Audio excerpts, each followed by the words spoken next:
2 Samuel chapter 18. And David numbered the people that were with him and set captains of thousands and captains of hundreds over them.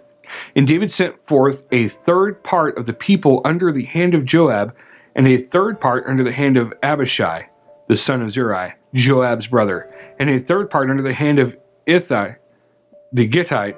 And the king said to the people, I will surely go forth with you myself also. But the people answered, You shall not go forth, for if we flee away, they will not care for us, neither if half of us die will they care for us. But now you are worth 10,000 of us. Therefore now it is better that you provide help for us out of the city. And the king said to them, What seems you best, I will do. And the king stood by the gate side, and all the people came out by hundreds and by thousands. And the king commanded Joab and Abishai and Ittai, saying, Deal gently for my sake with the young man, even with Absalom. And all the people heard when the king gave all the captains orders concerning Absalom. So the people went out into the field against Israel, and the battle was in the forest of Ephraim, where the people of Israel were slain before the servants of David. And there was there a great slaughter that day of 20,000 men. For the battle was there scattered over the face of all the country, and the forest devoured more people that day than the sword devoured.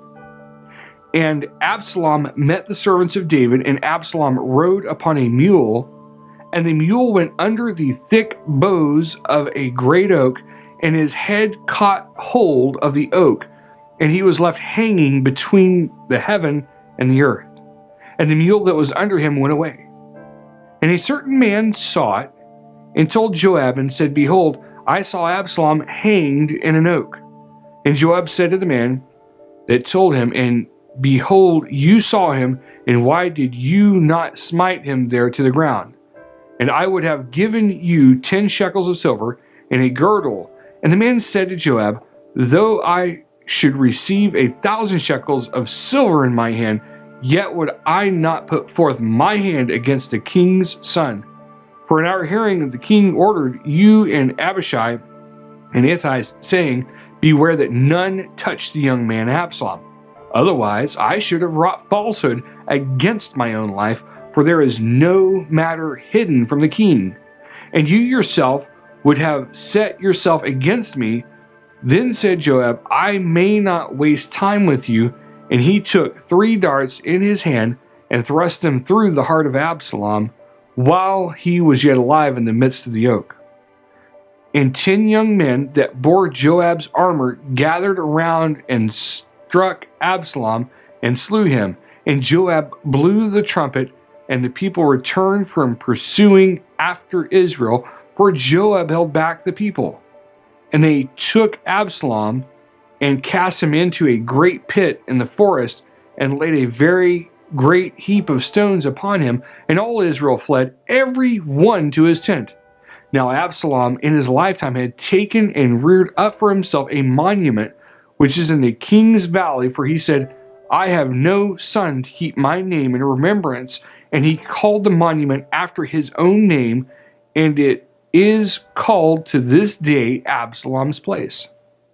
Then said Ahimaaz, son of Zadok, Let me now run and bear the king tidings, how that the Lord has avenged him of his enemies. And Joab said to him, You shall not bear tidings this day, but you shall bear tidings another day. But this day you shall bear no tidings, because the king's son is dead. Then said Joab to Cushai, Go tell the king that what you have seen. And Cushai bowed himself to Joab and ran. Then Ahimaaz, the son of Zadok, yet again to Joab, But howsoever, let me, I pray you, also run after Cushai. And Joab said, Wherefore would you run, my son, seeing that you have no tidings ready? But howsoever, said he, Let me run. And he ran to him, Run. Then Ahimaaz ran by the way of the plain and passed Cushai. And David sat between the 2 gates, and the watchman went up to the roof over the gate of the wall, and lifted up his eyes and looked, and behold, a man running alone. And the watchman cried, and he told the king. And the king said, If he be alone, he is bringing news. And he came at a quick pace and drew near, and the watchman saw another man running, and the watchman called to the gatekeeper and said, Behold, another man running alone. And the king said, He also brings tidings. And the watchman said, I think the running of the foremost is like the running of Ahimaaz, the son of Zadok. And the king said, He is a good man and comes with good tidings. And Ahimaaz called and said to the king, All is well. And he fell down to the earth upon his face before the king and said, Blessed be the Lord your God, which has delivered up the men that lifted up their hand against my lord the king. And the king said, Is the young man Absalom safe? And Ahimaaz answered, When Joab sent the king's servant and me, your servant, I saw a great tumult, but I knew not what it was. And the king said to him, Turn aside and stand here. And he turned aside and stood still. And behold, Cushai came, and Cushai said, Tidings, my lord king, for the Lord has freed you this day of all them that rose up against you. And the king said to Cushai, Is the young man Absalom safe? And Cushai answered, The enemies of my lord the king, and all that rise against you to do you hurt, be as that young man is. And the king was much moved, and went up to the chamber over the gate, and wept. And as he went, thus he said, O my son Absalom, my son Absalom, would God I had died for you, O Absalom, my son, my son.